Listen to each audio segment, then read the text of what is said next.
Hi everyone, welcome to the Yoga Love podcast. This is episode 2, and my name is Noelle Whittington, coming at you from Wilmington, North Carolina.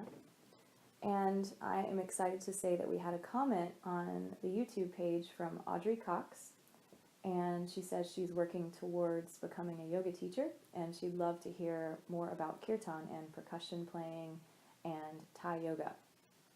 So not only am I excited that we had our first comment, but that she wants to talk about some of my favorite things.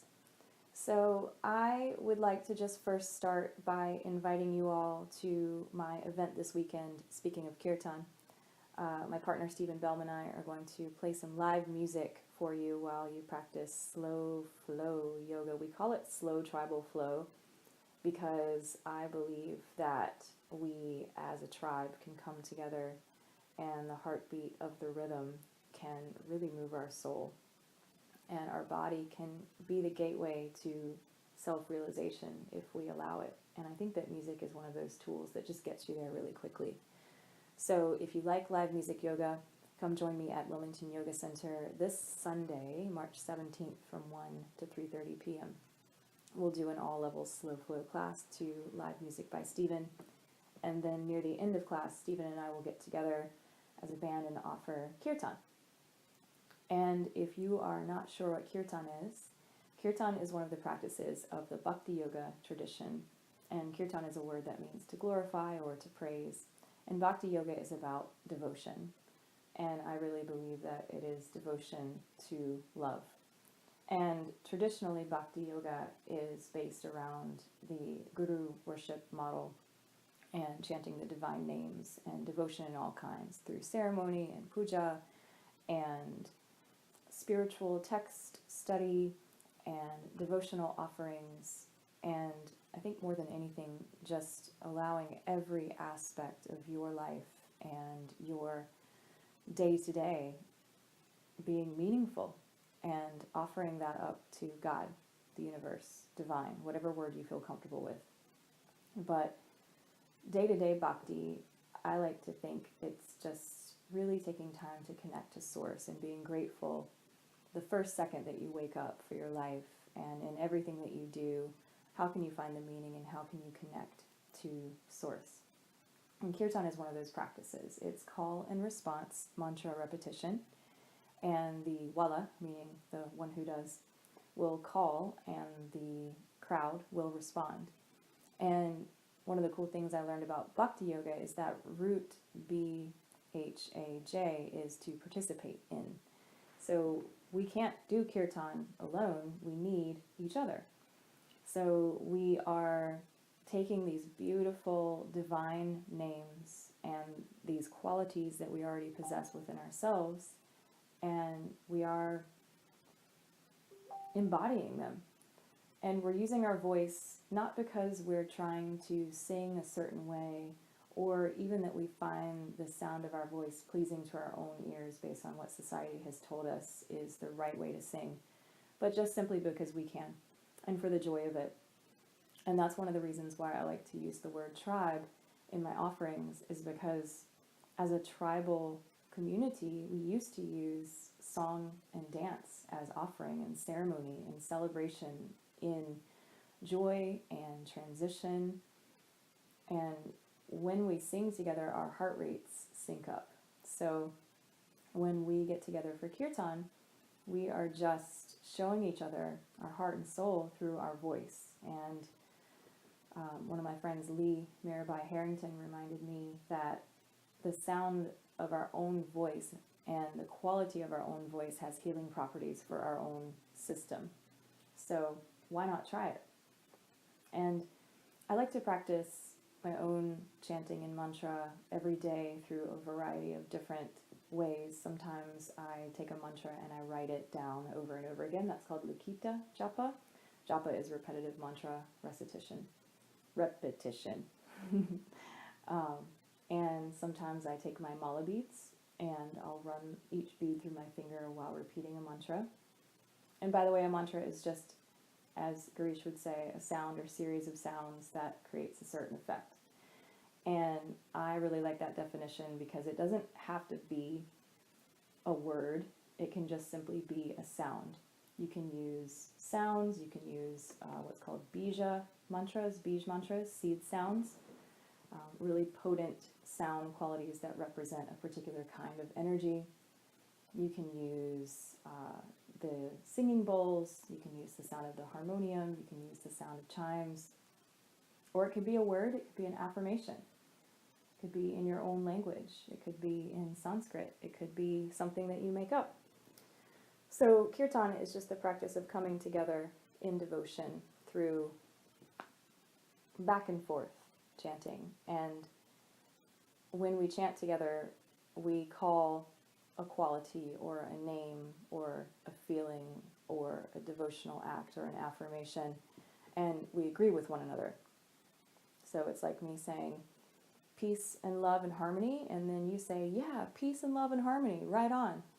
So I would love for you to come try it with me.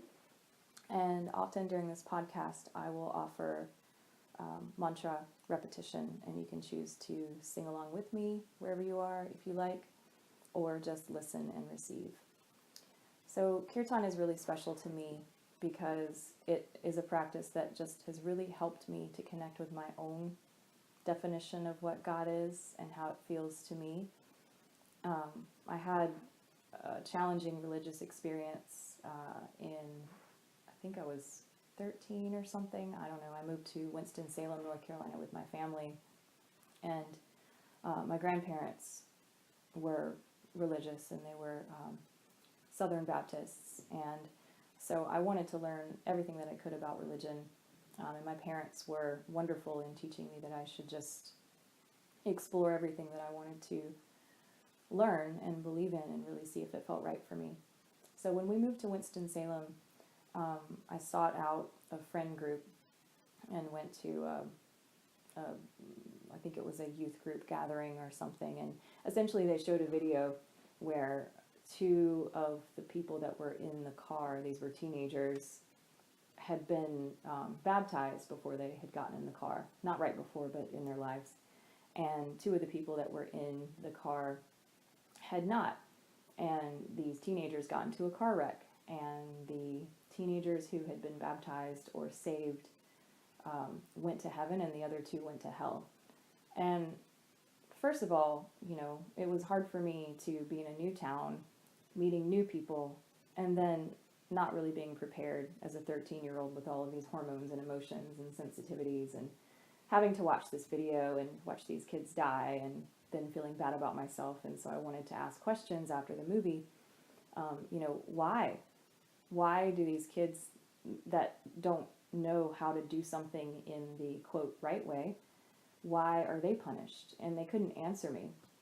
And so I got scared, and I retreated from my own spiritual practice. And learning about Sanskrit, Hindu mantras specifically, has helped me to be able to let go of having to know the right way that I'm pronouncing something, or to know whether I'm doing something in a particular right way. Because when you hear a word in your spoken language, it has associations to that word emotionally and mentally.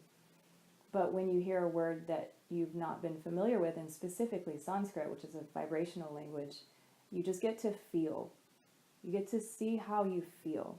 Krishna Das would say that these mantras mean the way that you feel when you hear them or sing them, and I love that because that's how I felt. All I knew is that these sound vibrations, the way that my mouth felt when I pronounced them, and how I felt when I heard the beautiful rhythm and meter of Sanskrit, it just felt like magic to me. It felt like pure love. And from that space of safety, I was able to learn more about what I felt to be true and to honor my own experience. And so that's why I like to offer kirtan and to use a lot of Sanskrit, even in Wilmington, North Carolina, where it's not huge around here yet, and not a lot of people are open to it yet. We're learning and we're growing. And I feel lucky to be able to offer this practice here, whenever I'm in town. And I do dream that I'll have more people that will want to show up and chant with me. So this is an opportunity for us to come together. And I like to offer kirtan at the end of a yoga class because I feel like it's more comfortable for people to have an activity and to expend energy first before they are invited to do something so vulnerable as to sing. So if you want some yoga, asana yoga with your kirtan, come this Sunday. And then if you want to just explore the practice of chanting itself and not have to do a physical practice first, and you want to just dive right in, I'm offering a kirtan at Rachel Goolsby's home. It's in the Landfall community in Wilmington, North Carolina, on Wednesday, April the 10th, from 6:30 to 8ish. And you can find all that information on my website, narayanishakti.com, NARAYANISHAKTI.com. And I'll post the link to both of these events in the YouTube comments as well. So I'd love if you are local around this southern North Carolina area for you to come by and chant with me. And if you also enjoy mantra, if you would like to post in the comments of this podcast any mantras that you would like to work with, or if you'd like to learn a particular sound, I love making up my own tunes to mantras, and I have all of these incredibly talented, beautiful sacred music artist friends, and I like to use their work as well. So you'll be hearing some of my friends' tunes throughout our podcast, and my own as well. And I'd love to have all the time in the world to sit down and write music, but right now my Dharma is teaching a lot of Kunga Yoga teacher trainings on the weekends and traveling to and from. So we will do the best that we can and get in the chanting when we can. I would like to also offer that in video form, and I'm working on that as well.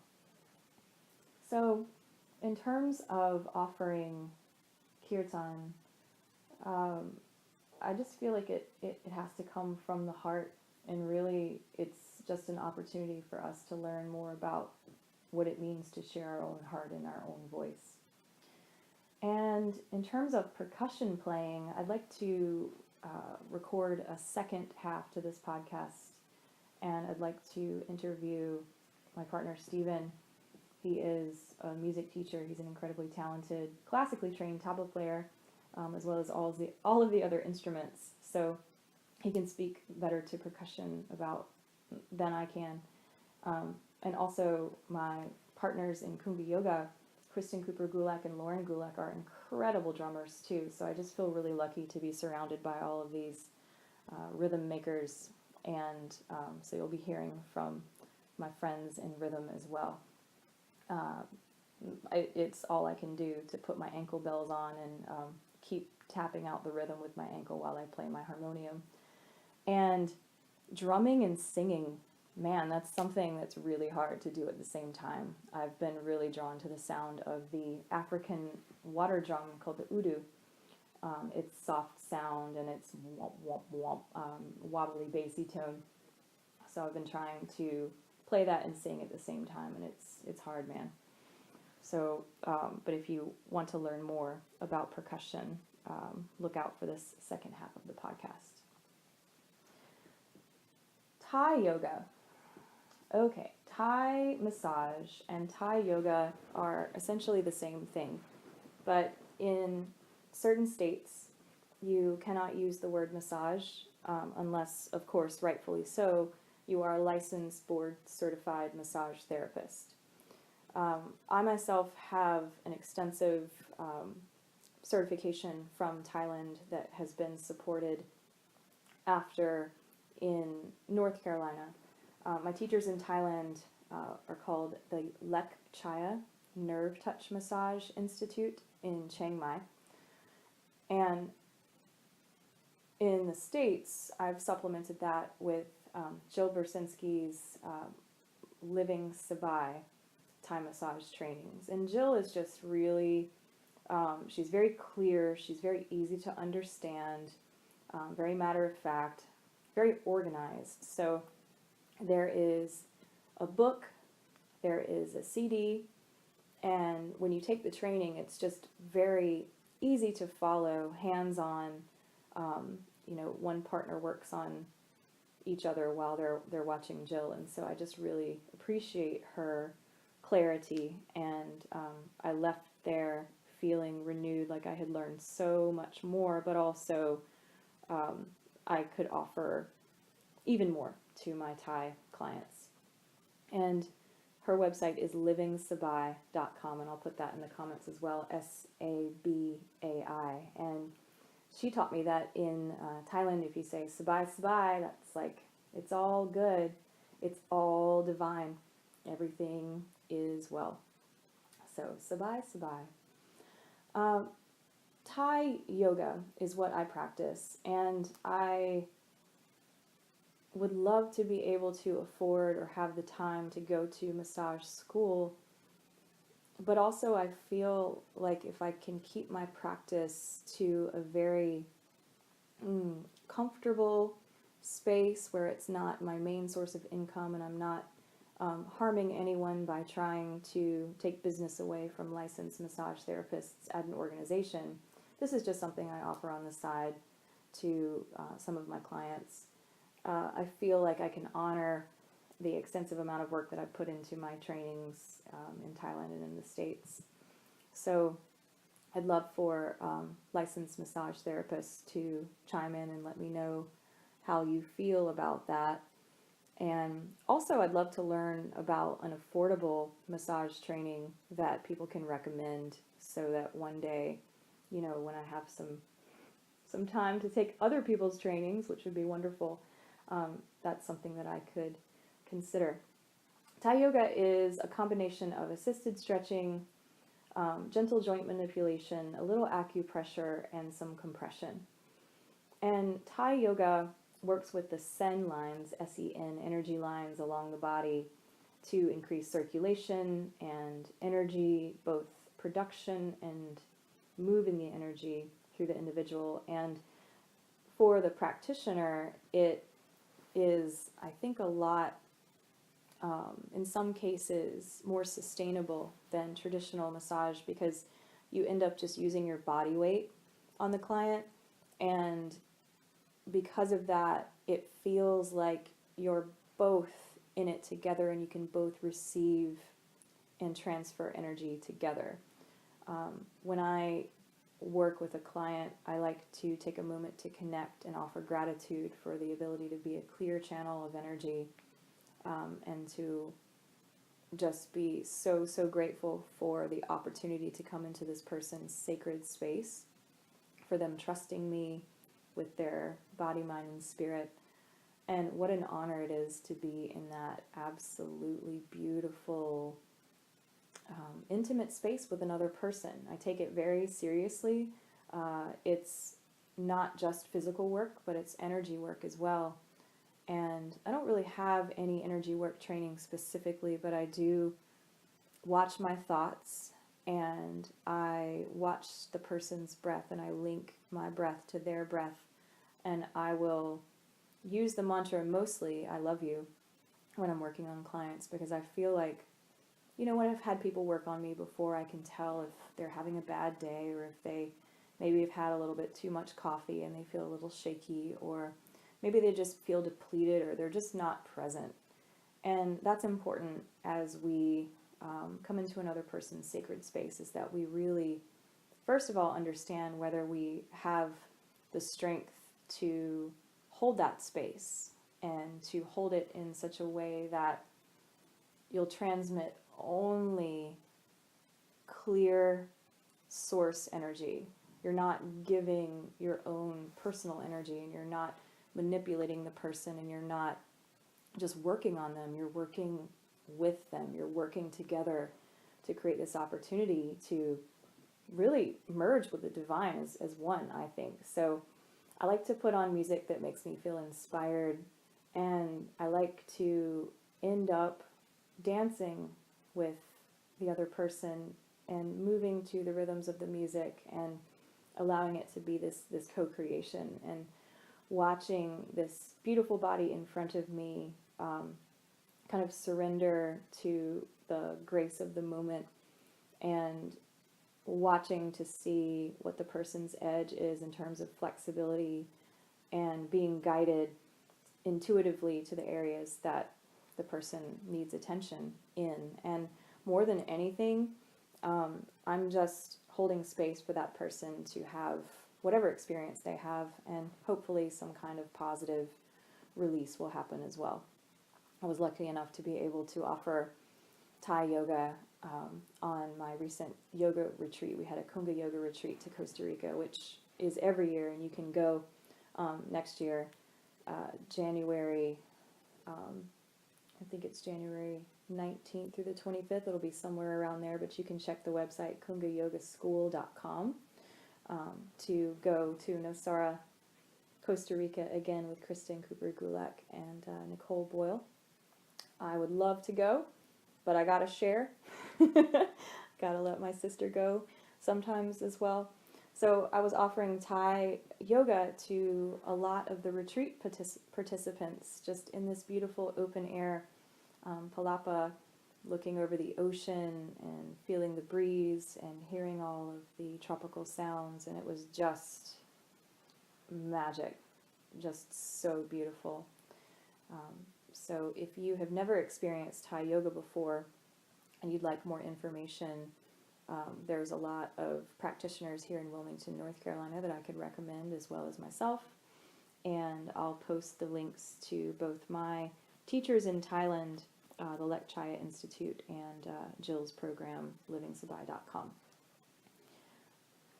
I love the opportunity to hear from the community the subjects that you want to discuss. And so if you would like to post in the comments things that you want to talk about, I'd love to offer that to you as well. And I look forward to scheduling the second half of this podcast tonight, hopefully, with Stephen Bellm. Stephen is just this beautiful musician who plays all the instruments, and he has 3 albums himself called Kashi Collective, KASHI-KOLLECTIVE. It's hard for me to spell if I don't write it down. And he's on Spotify if you want to check that out.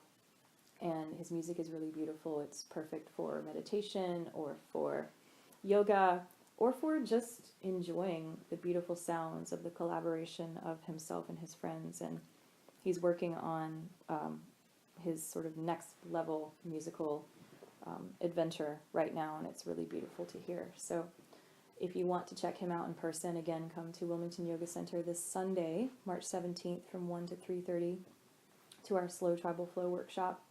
If you sign up before the day, it's $30, and the day of it's $35. And we really appreciate you being willing to invest in that, because it not only benefits the Wilmington Yoga Center and keeps us open to offer yoga to everyone, it also helps Stephen and I to feel supported so that we can continue to offer creative gatherings like this for you. And music is a really valuable service in the world. And here in Wilmington, North Carolina, we've been in a debate recently about the musicians, the local musicians, not getting paid by the Azalea Festival. And it really brought up a lot of interesting awarenesses for me. To be in the music industry is really, really challenging, and I really have just mad respect for people that are out there trying to make a living. Because what's the line when people feel that music is a valuable enough opportunity and service and experience that they want to actually pay money for that? What has to happen for the public to want to invest in that? And I just really feel like music is very valuable, and when people play music for you or with you, they're giving you their heart and soul. It's a really intimate experience. And I've found that to be tricky with kirtan because, watching my teachers and having played with some sacred music artists that have albums, I was taught that you do charge money for kirtan because it is a valuable service, but then there is also that it's traditionally a form of group worship, and so money should not be charged. So we've tried to find a happy medium here in Wilmington where it's offered by donation. And please, everybody, if you feel like you can't donate, I've been there for sure. Please come and pay what you can. Try not to feel like you have to offer a certain amount for my kirtan. I just would love for you to show up. And one day maybe we can get to the point where it's available to everyone and people don't feel intimidated by it. I was just joking in my yoga class yesterday at Yoga Salt. I was hoping that one day all of my students in my yoga classes would just sing with me. And I'm going to hold that hope up, because I feel like it's possible. I feel like we can all get there. Because my mission is to offer opportunities where we can let go of our limitations in terms of feeling self-conscious, feeling inhibited, and feeling like our voice doesn't matter or it's not good enough, or that someone will judge us, or that we have to be afraid of anything. I just want to offer opportunities for us to love ourselves more so that we can tap into that endless sea of love that's available to us. So I think together, with your help, let's build that legacy of love, just opportunities to love each other more and just shift this whole consciousness of this planet. We all need love, and we all need to come together in that. So all you soldiers of love out there, I feel you. Keep going. What you're doing is more important than you know, and I really appreciate you.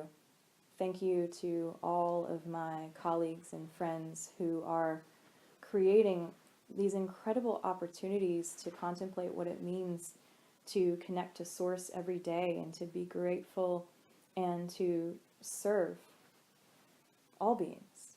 Thank you all. Thank you for listening. I love you. I'll see you soon. Namaste.